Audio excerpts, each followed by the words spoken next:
Pour vous dire ce que je voudrais vous dire aujourd'hui, je crois que je vais revenir au tout début de mon travail.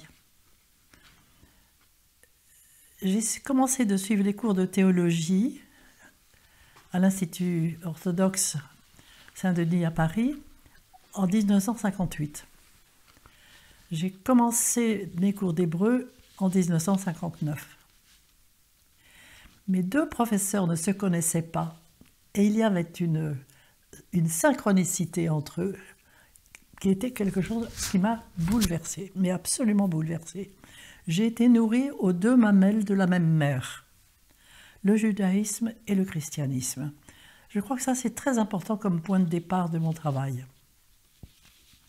Et puis, 10 années ont passé, où j'ai continué de travailler dans les deux sens, qui n'en sont qu'un en profondeur, jusqu'au jour où, étant devenue psychothérapeute, j'ai commencé de parler à mes patients. Et tous m'ont dit, mais Annick, il faut continuer, il faut faire quelque chose, il faut le dire, il faut... Bon. Et j'ai réuni quelques amis à Paris, chez moi, dans mon appartement, et c'est comme ça que les cours ont commencé, et ceci en 1968. Et je suis très frappée de cette date 68, qui a été le fameux mai 68, moi ça a été septembre 68, mais c'est quand même cette date étonnante où quelque chose s'est passé dans les profondeurs de la vie des êtres. C'est en même temps, on arrivait sur la Lune, en même temps les physiciens commençaient à parler du réel voilé, comme si un voile se levait, et sur la Lune, et sur ce réel autre. Les sciences humaines affirmaient de plus en plus leur découverte de l'inconscient. De plus en plus, il y avait une ouverture sur quelque chose de totalement nouveau, mais dont on n'était pas encore maître. Et c'est ainsi que mes cours ont commencé autour de, non pas ce dont j'étais maître, parce que de quelle maîtrise s'agit-il là, mais autour de quelque chose dont j'étais certaine, parce que j'en faisais une expérience intérieure. C'était devenu quelque chose qui était expérientiel. Donc je pouvais le dire, je pouvais affirmer que c'était juste, que c'était vrai. Non pas que c'était la vérité, mais que c'était un chemin de vérité. Absolument bouleversant. Et je m'apercevais en même temps à quel point la traduction des Septante avait été une trahison.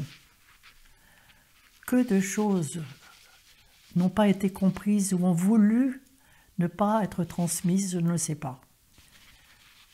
Mais il m'a semblé à ce moment-là être désigné pour dénoncer cette trahison. C'était aussi lever un voile. Le temps apocalyptique commençait, je crois. Nous sommes aujourd'hui dans ce temps apocalyptique, d'une façon beaucoup plus réelle, beaucoup plus nette. Mais ça a commencé à ce moment-là, et c'est quelque chose auquel j'ai vraiment participé avec beaucoup de violence intérieure, de force intérieure. Cette force qui m'a donné justement la possibilité de dire, et très vite, et sur le conseil de mes auditeurs, sur leur demande même, d'écrire. Et j'ai pris la plume au mois de juillet 1970.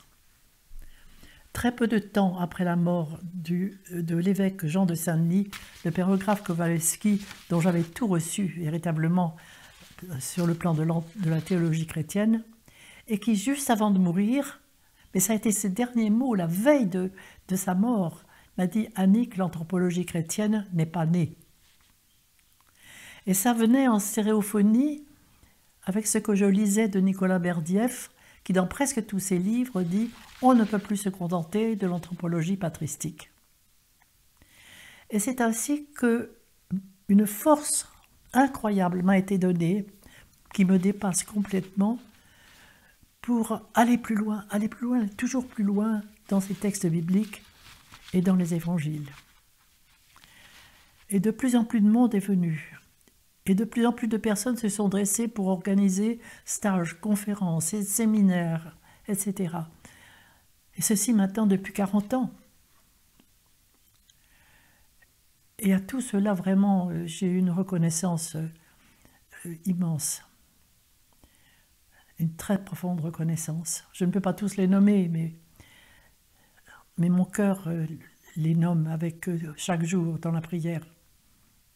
Et puis un jour, s'est dressée Agnès des Anges, je la nomme, elle, parce qu'elle est venue me proposer de créer un institut d'anthropologie spirituelle au prieuré Saint-Augustin. Et c'est ce que nous avons fait. Nous avons créé cet institut d'anthropologie spirituelle qui a eu pour but de réunir non seulement la tradition judéo-chrétienne, mais de faire appel à toutes les autres grandes traditions avec des professeurs, bien sûr des êtres formés dans des universités solides, avec une connaissance profonde des textes de ces différentes traditions, mais aussi avec ce souci que ces êtres vivent ce qu'ils enseignaient, qu'ils le vivent dans leur chair, que ça ne soit pas du mental, mais que ce soit une transmission du cœur. Et nous avons eu vraiment la chance de travailler avec des êtres tout à fait remarquables. Là aussi, j'aimerais tous les nommer. Et puis, le prieuré Saint-Augustin, ayant eu une autre destination par la suite, c'est l'association Ariga qui a repris cet institut d'anthropologie spirituelle et qui a repris en même temps mes cours, mes séminaires, tout ce qui avait été créé jusque-là. Tout ça s'est fait autour de cette association Ariga, dont le nom veut dire en hébreu le tissage. Parce que, essentiellement, nous voulions réunir, comme dans un tissage, les différents groupes qui s'étaient formés un petit peu partout, en France et à l'étranger, et quelquefois assez loin, puisqu'il y en a même en Colombie ou ailleurs, pour qu'il y ait une unité entre tous, que tous puissent se soutenir, se vérifier, s'aider, s'entraider. Et c'est ainsi que ce groupe Ariga a fédéré un peu tous ces groupes et a pris sous son administration l'Institut d'anthropologie spirituelle.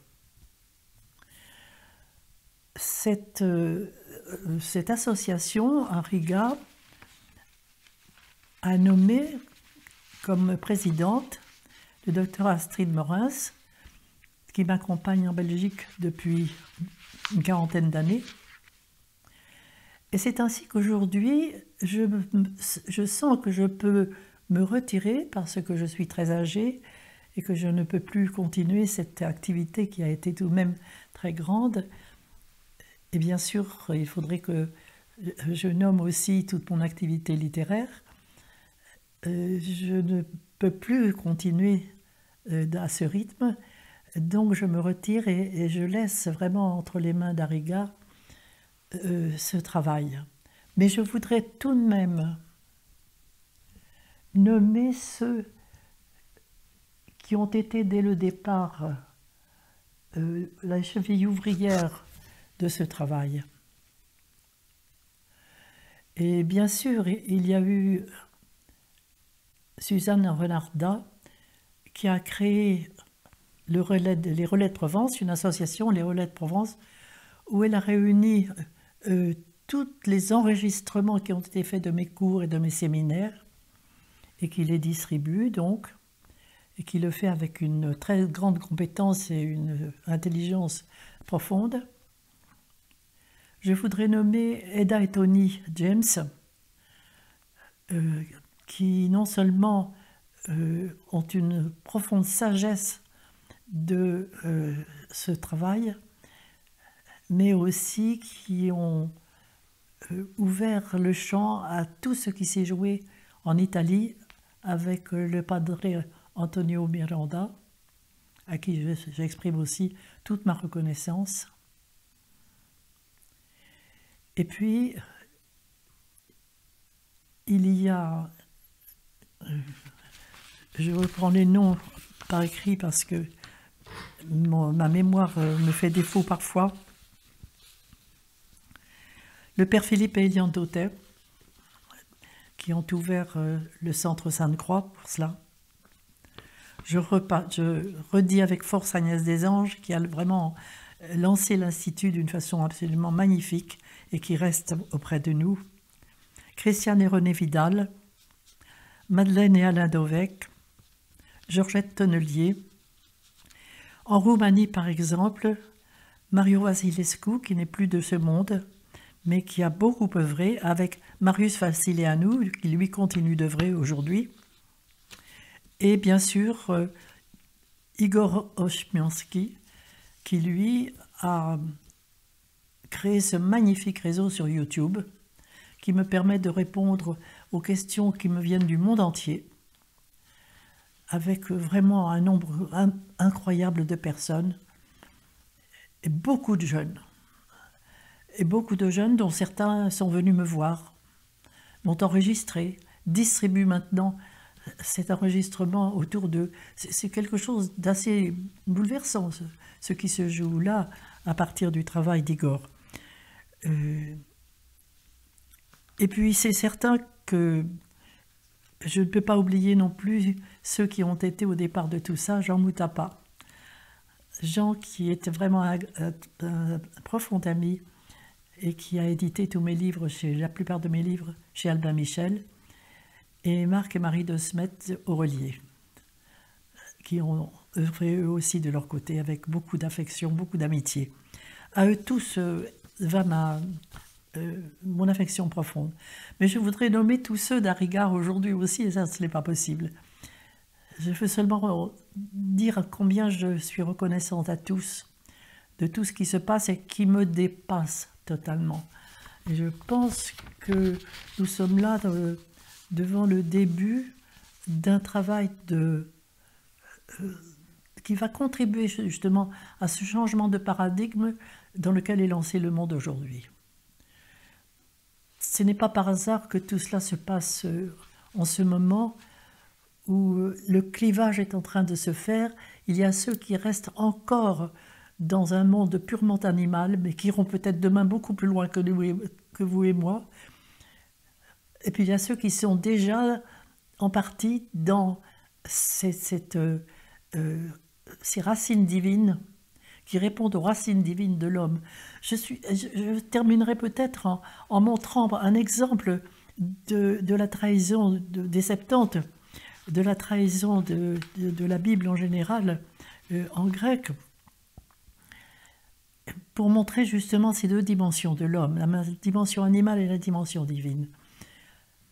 Le premier psaume dit, c'est que lorsque vous ouvrez le premier psaume en français ou en grec, vous voyez l'homme, heureux l'homme qui ne marche pas selon le conseil des méchants. Il est comme un arbre planté près d'un courant d'eau. Tout ce qu'il fait lui réussit. Bon, c'est très gentil, mais c'est pas ça qui est écrit en hébreu. L'homme est comme un arbre planté à la rupture des eaux. C'est-à-dire qu'il a des racines terre et des racines ciel. Les racines terre, nous sommes tous fils de l'homme, fils de la femme, je veux dire, c'est-à-dire fils de nos mères, biologiques. Et je dirais presque que nos parents biologiques sont comme des parents adoptifs, parce que nos vrais parents sont célestes. Parce que, essentiellement, nous sommes fils de l'homme. Le Christ fait bien la différence dans les évangiles entre le fils de la femme dont Jean-Baptiste est le plus grand et lui se dit fils de l'homme. C'est-à-dire fils intérieur de Marie qui a conçu de l'Esprit Saint. Et nous avons tous à concevoir de l'Esprit Saint ce fils de l'homme à l'intérieur de nous. C'est cela le devenir de la nouvelle humanité. Et c'est vers cela que nous sommes appelés à grandir petit à petit, comme une échelle à monter, comme l'échelle qu'a vue le patriarche Jacob, nous invitant à monter de degré en degré, en acceptant, à chaque degré, d'acceptant de ne plus rien comprendre, parce qu'il faut aller plus loin.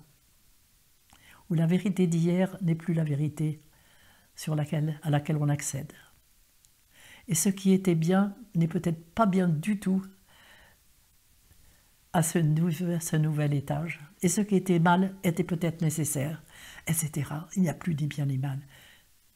Il y a ce que nous avons à accomplir, un potentiel fou qui est à l'intérieur de nous et dont nous avons à accoucher pour devenir ce fils de l'homme et devenir épouse divine. Parce que si l'homme est image de Dieu, et s'il est mâle et femelle, c'est qu'il y a mâle et femelle aussi en Dieu. Et nous sommes cette épouse divine. Et nous sommes appelés à être épousés de Dieu. Voilà la grandeur de l'homme. Voilà le message que je voudrais vous dire avant de partir. Avec beaucoup d'amour.